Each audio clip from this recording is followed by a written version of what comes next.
A U.S. official tells CBS News President Trump signed the 14-point memorandum of understanding with Iran today in Versailles, France, and it's now in effect. It's unclear whether a formal signing will still take place on Friday. Earlier today, European leaders at the G7 summit called the deal a breakthrough. But there's still tension between President Trump and Israeli Prime Minister Benjamin Netanyahu over the fighting in Lebanon.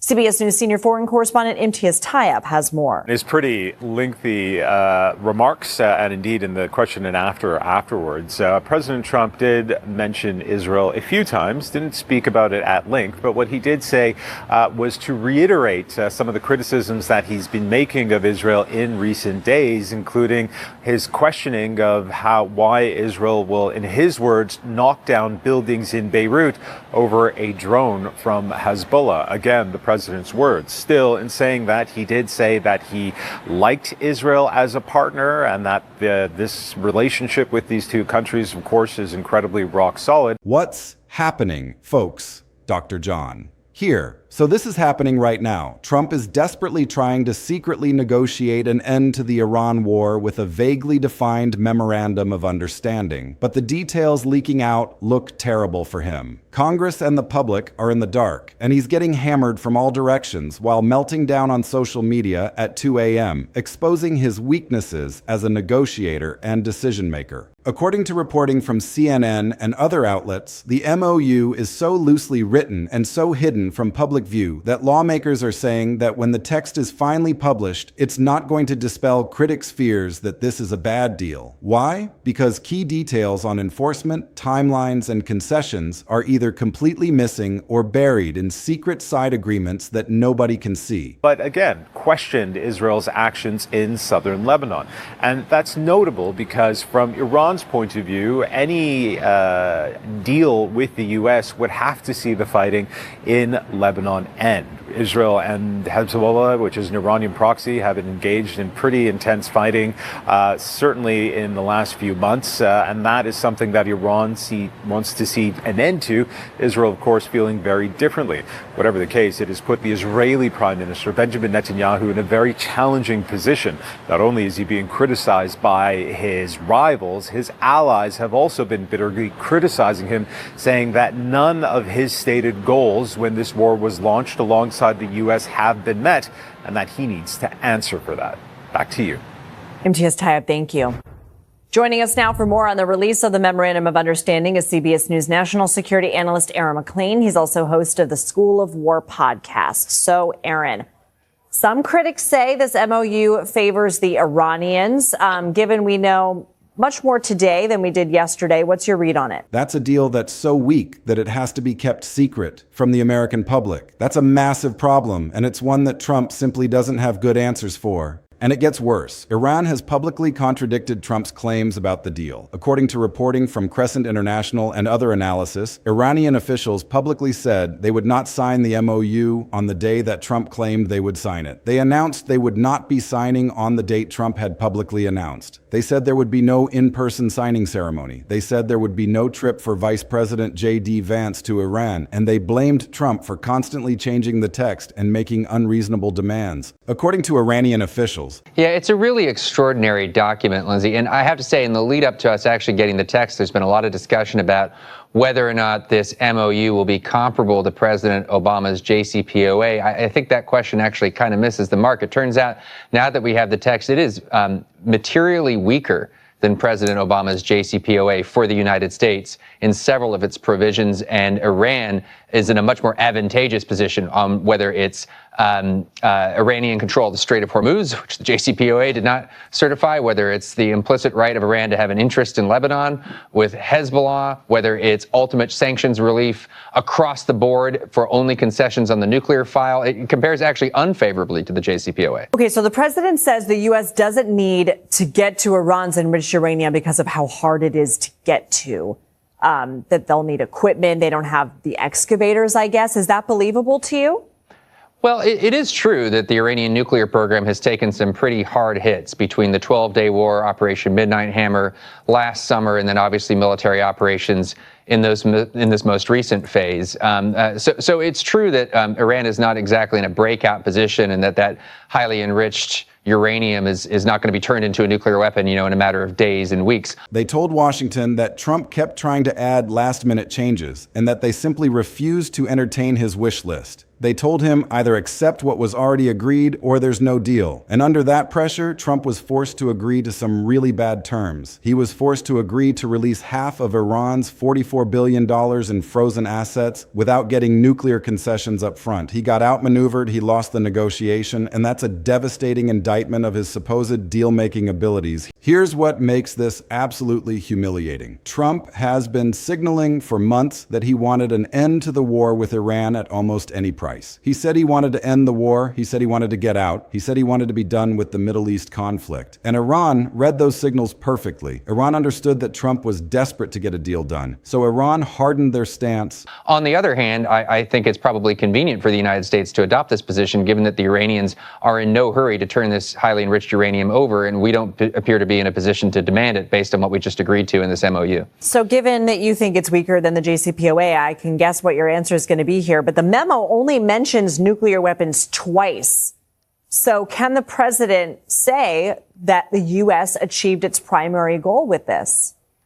Not unless there's some secret arrangement separate to this MOU that we don't know about. In this MOU, Iran pledges that it will not pursue nuclear weapons. Well, it's always pledged that. So that's meaningless. It offers to downblend, potentially, doesn't commit to it, but it's willing to discuss downblending its highly enriched uranium on site in Iran.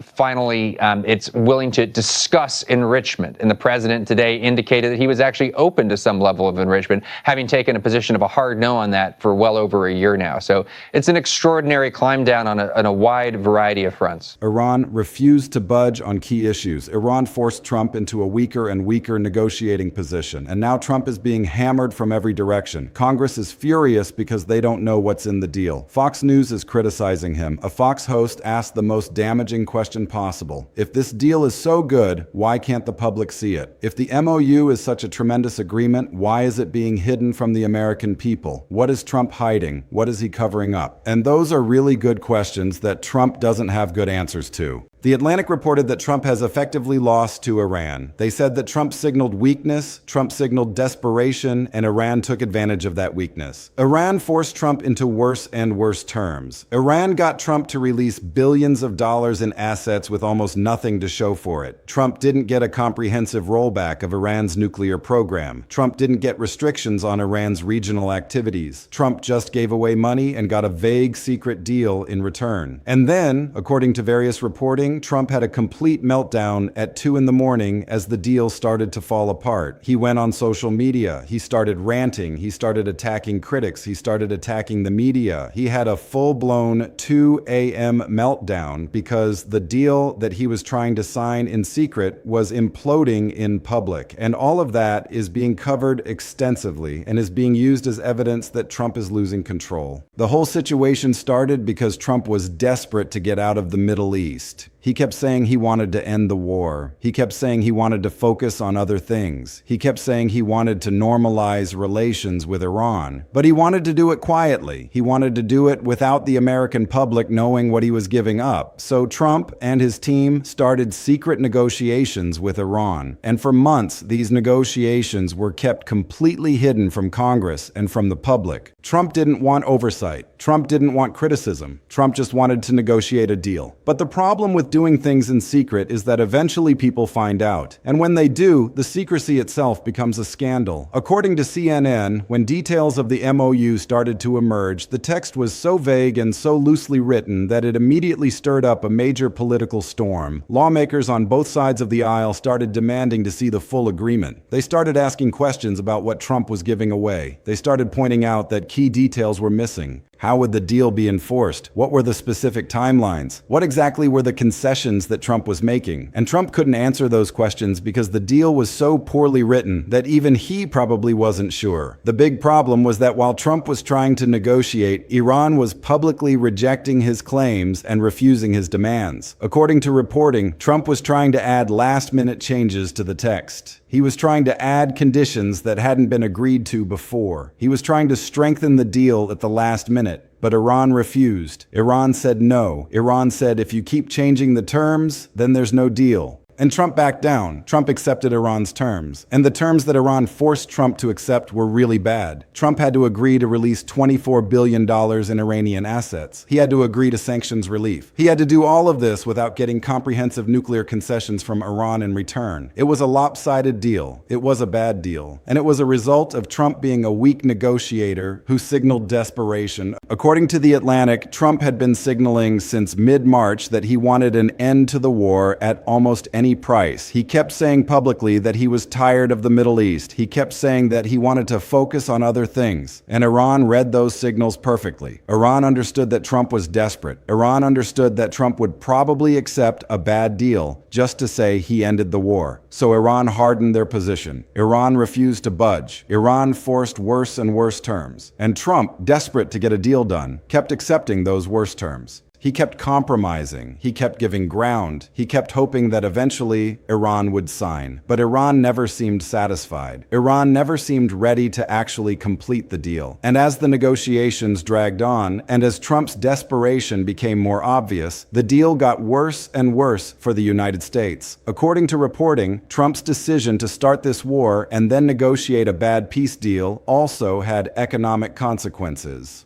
Reports say the war crashed markets. Reports say it triggered an economic catastrophe in global markets. There was instability in Middle Eastern oil prices. There was uncertainty about what Trump's next move would be. And all of that economic damage added up while Trump was desperately trying to negotiate a secret deal that would make him look good. Then, when the deal finally seemed close to being done, Iran publicly rejected Trump's timeline. Iran said they would not sign on the date that Trump had announced. Iran said there would be no ceremony. Iran said there would be no vice presidential trip. And that public rejection was absolutely humiliating for Trump. He had already announced the signing. He had already set expectations. He had already signaled that a deal was done. And then Iran just publicly said, no, we're not signing on your timeline. So Trump was forced to go back to the negotiating table. Trump was forced to accept more changes. Trump was forced to agree to even worse terms. And the whole time this is all happening in public, Iran is publicly contradicting him. Congress is publicly demanding to see the deal. The media is publicly criticizing him, and Trump is increasingly desperate and increasingly isolated. This is a president who started a war, lost control of the narrative, lost control of the negotiations, and is now losing control of himself. Let's break down what this moment actually means for Trump and what it reveals about his actual power and his actual competence. The first thing it reveals is that Trump is a weak negotiator. A strong negotiator would never signal that they're desperate to make a deal at almost any price. A strong negotiator would keep their cards close to their chest. A strong negotiator would maintain leverage. But Trump publicly admitted he wanted to end the war. Trump publicly signaled desperation, and Iran exploited that weakness. The second thing it reveals is that Trump's secrecy backfired on him. Trump thought he could negotiate a deal in secret and then present it to the American people as a done deal. But Congress wasn't going to allow that. The media wasn't going to allow that. And when the details of the deal started coming out, they looked so bad that Trump faced criticism from every direction, including from Fox News, which is usually his media ally. A Fox host asked the most damaging question possible. If this deal is so good, why can't the public see it? And that's a question that exposes the entire problem. A deal that's so secret that the public isn't allowed to see it is a deal that probably isn't good. A deal that's so vague and so poorly written that it has to be hidden is a deal that Trump knows is bad, and the American people know it too.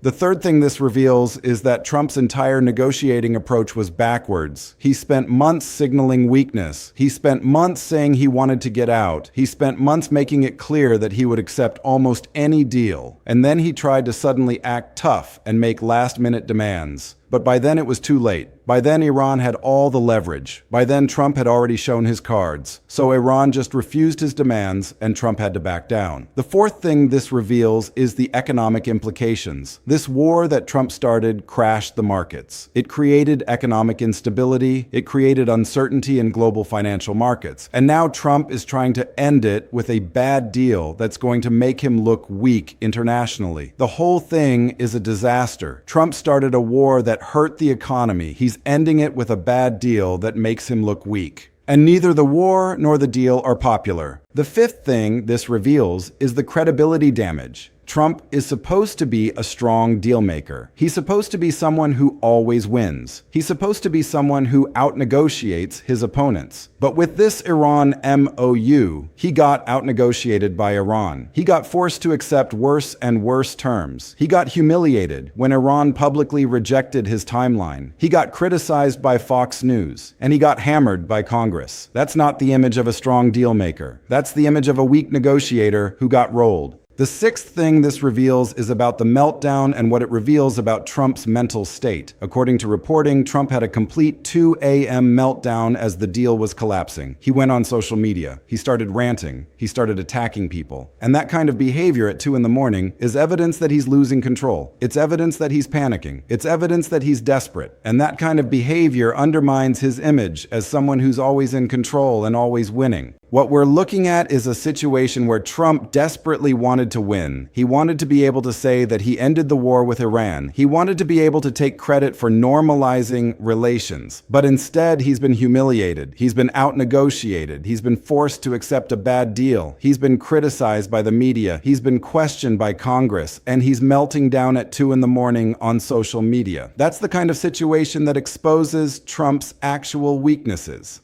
It exposes that he's not actually a great deal maker. It exposes that he makes impulsive decisions that have bad consequences. It exposes that he signals desperation in negotiations. It exposes that he can be outmaneuvered by more sophisticated negotiators. And it exposes that when things go wrong, he melts down and loses control of himself. This connects to the broader narrative about Trump losing control, because over the past weeks and months, we've seen Trump lose control in multiple areas. We've seen him lose control of the House with Republicans voting against him. We've seen him lose control in Texas with his endorsements backfiring. We've seen him lose control of his messaging. We've seen him lose control of his war powers. And now we're seeing him lose control of his Iran negotiations. It's a pattern of collapse across multiple fronts. So the Iran MOU falling apart and Trump's meltdown about it is not just a foreign policy failure. It's another domino in a larger collapse of Trump's power and control. It's another example of him showing weakness and getting exposed. It's another moment where his desperation becomes visible and his enemies exploit it. And it's another sign that Trump's dominance is fading and his power is crumbling. That's why this story matters so much right now, because it shows that Trump is vulnerable. It shows that he can be beaten in negotiations. It shows that he can be outmaneuvered by countries that are more sophisticated than he is. It shows that his desperation to get a deal can be exploited. And it shows that when things go wrong, he doesn't handle it well. He melts down. He loses control. He becomes erratic. For voters and for political actors who are evaluating Trump and evaluating whether to support him, this Iran situation is a major warning sign. It shows that Trump is not actually the strong deal maker he claims to be. It shows that he can make decisions that hurt the economy and hurt American interests. It shows that he can be fooled and outnegotiated by foreign actors. And it shows that his judgment and his stability are questionable. The Iran MOU collapse is not just a bad moment for Trump. It's evidence that he's losing control across multiple areas of his presidency. It's evidence that his power is weakening. It's evidence that he's vulnerable to being beaten and outmaneuvered. And it's part of a larger pattern of Trump showing weakness and Trump's dominance crumbling right in front of everyone's eyes. That's the really important thing to understand about this moment. This isn't just about whether a deal is good or bad. This isn't just about whether an agreement is structured correctly. This is about Trump's fundamental fundamental competence as a leader and his fundamental judgment as a decision maker. Trump made the decision to start a war with Iran. That's his decision. That war crashed the markets and created economic damage. That's the result of his decision. And now he's trying to end that war with a bad deal negotiated in secret where he got outmaneuvered and outnegotiated. The Iran situation is a perfect encapsulation of Trump's failures. He makes big, impulsive decisions. Those decisions have bad consequences. The bad consequences create pressure on him, and then he responds to that pressure by making desperate decisions that are even worse. He starts a war. The war goes badly, so he tries to negotiate a quick peace. But he negotiates so badly that the peace deal is a disaster. And now he's stuck defending a vague, secret deal that everyone knows is bad. The fact that he's defending it in secret is the most damning part. If this deal was good, Trump would be defending it in public. Trump would be explaining the terms. Trump would be showing Americans why it was a good agreement. But instead, Trump is hiding the deal. Trump is refusing to release the full text. Trump is keeping it secret. And that secrecy tells you everything you need to know. It tells you that Trump knows this deal is bad and he doesn't want the public to see how bad it is. Congress knows it too. That's why Congress is demanding to see the deal. That's why Congress is asking questions. Congress understands that a deal that has to be hidden from the public is probably a deal that should be rejected.